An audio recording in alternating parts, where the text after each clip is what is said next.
with a new video after a long time, actually, a couple of weeks till I actually making this video. And last 2 weeks, I have actually come across so many things related to artificial intelligence, the new updates there, the software's updates there, and I've been testing a lot. However, being an academic, life is like pretty busy around few things here and there.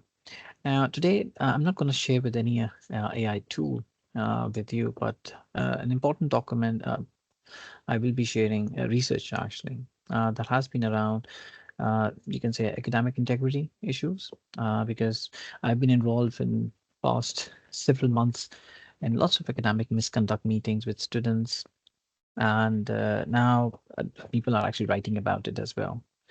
That do you think the AI detected tools are good enough or they're fair enough, especially with students where English is not their first language? So yeah, I came across research recently, and again, I would like to acknowledge my colleague, one of my colleagues, Claire. She introduced me to Dr. Perkins, Mike Perkins Research, and then to another person who is actually becoming a researcher himself, and a doctorate doing Leon Force. So, and there are a few other things that I will be sharing with you now. So let me just jump into the topic that they actually uh, started to research. Now, this research paper that I'm going to share is quite recent one. In a way, it's not that old. It's been published last month, actually. So it says simple techniques to bypass generative AI text detectors, implication for inclusive education. So basically, there are ways that lots of people can actually bypass these AI detectors, and they actually tested it. So Mike Perkins from British University in Vietnam, Jasper James Cook University in Singapore, and few others are from Vietnam University as well. So they actually conducted this uh, research paper soon. It is published in September. You can see September 2024. It's quite recent in that manner. But there are things that they're covering in the research paper, and how to debug that. I can go through all of it, and it's difficult. But with the help of AI, what I did, I actually uh, kind of made it easier for us to actually see what they are actually telling us in this research paper. So, in a summary, they're saying that there are several AI detectors out there to see with the plagiarism, to see whether the text is AI generated, which has been submitted by students, or in our case in education. But the measurement or detection level is not that great. So they themselves in their research used three ChatGPT 4, Bard, Gemini, and Claude to create some text, and they used these detector tools, and they found out the statistics are different. That these are not accurate, and because of that, it's not accuracy is very limited. I think so that we are unfairly treating lots of students out there where English is not their first language.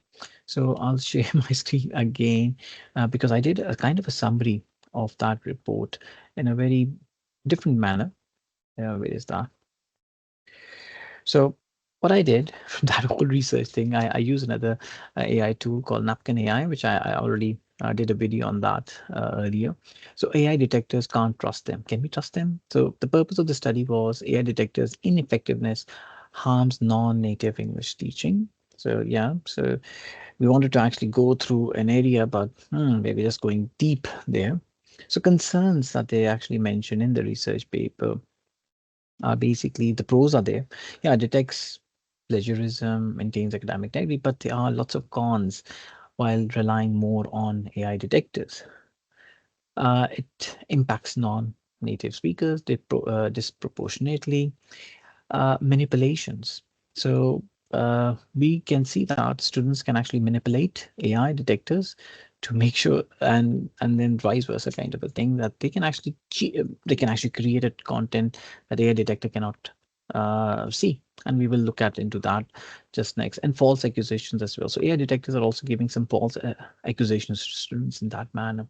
So ways to trick AI detectors. So they found in their research that there are several ways that people can actually bypass the AI detectors by spelling errors, uh, sentence length. So they can actually manipulate in the length of the sentence, and the AI detector can actually see, this is not good. Text complexity. AI detectors can actually be a bit not catching that thing, and non-native writing style. So they can actually write in their own style, and the AI detector will say, nah, it's a human kind of a thing. And rephrasing tools. So there are some rephrasing tools out there which AI detectors cannot detect. So they are tricking the AI detectors out there. Now, which were these AI detectors they actually picked on? The biggest one, which I was introduced 20 years ago now, was Turnitin. So AI detectors that they were used in this research were Turnitin.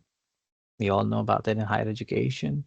GPT-0, zero GPT, copy leaks, cross flag, and GPT-2 output detector. So they use actually 6 of them detectors, and they produce lots of text from 3 platforms, and they inserted them, and then they come up with the stats. Now, key findings. What are the key findings? The key findings were 40%, almost 39.5, detected AI text. So 60%, 60 more than 60.5% undetected AI text. That was amazing. So yeah, but our reliance on AI detectors is huge. In conclusion, what they're saying in the research, they have given some strategies. I'll come back to those strategies later. So on the left side, if you see, now we're confused whether go right or left. And over here, so continue using AI detectors, easy implement, yeah, but prone to false or positive and unfairness, or find new assessment methods. I think that this is the main area where we have to focus on more effort required, but fairer and more accurate. I've given original source here as well from the research. By the way, as I said, mentioned, this document has been prepared by Napkin AI, which is really good application out there. And I was trying a few things here and there. Now, they have given another idea. Okay, so they are showing that yes, AI detectors are not accurate, and we have been unfairly treating few students out there, especially people with non-English. English is not their first language, and at the same time, reliance is there. But they're giving a strategy here. So, what is the strategy? Strategy is they have come up with AI assessment scale as well. So let me share my screen again. It's again a work of few people out there when it comes to AI. So now this research paper again, Mike Perkins and few others, really good people out there. So British University, Deakin University, James Cook University, they 3 people are working together, 4 people actually, 3 people, 1, 2, 3, and on the framework of ethical integration and generative AI in education. So they work together and they produce an assessment framework. So what is that assessment framework? So I came to this person's website, which is good. Leon Froze, I'm just browsing through a few things. So they have come up with this kind of framework. So no AI, let's say it's a red mark, ideas and structures. So it's basically from red to green. What is allowed, what is not allowed. So when we're designing the assessments, we can actually give instructions in that design of the assessments itself, whether it's allowed, whether it's fully allowed, and in the middle as well. So before in this page, you will you will see a few things here as well. So for example, initially when they were doing research, they started with these traffic signals, red, yellow, green, and they moved from those traffic signals to another better version of this one over here. No AI assisted idea generation and structuring that students can do, AI assisted editing students can use, and AI task completion, human evaluation, and full AI. So it depends on us as well now in higher education, whether uh, looking at students from foundation year to level 6 and level 7, or even the researchers, that is level 8 PhDs. So that how we will use it. We should know that I've come across another term these days which says that before we used to say Google it, now everyone is saying AI it. So we have to be understanding that AI is here to stay. It's in every application, whether it's Word, whether it's a PowerPoint, and there are so many tools that anyone can use it as well. So we have to be very cautious here what application, what instructions we actually use in higher education, our policies as well. So I wanted to actually cover this a bit in this video today. And yeah, it's the area is developing. I've I've seen lots of people talking about lots of other things, but I think so for academics, this is an important bit where we are heading when it comes to assessment, uh, creating new assessments, new types of assessments, where we can actually give students a chance as well to use it, but to for the learning process itself, to development for themselves, for growth as well, rather than just putting a red hand over there. No, can't use it when we are using it. All right, that's me for today's video. Hope to see you soon in the next video. Till that time, take care of yourself. Have a nice day. Bye bye.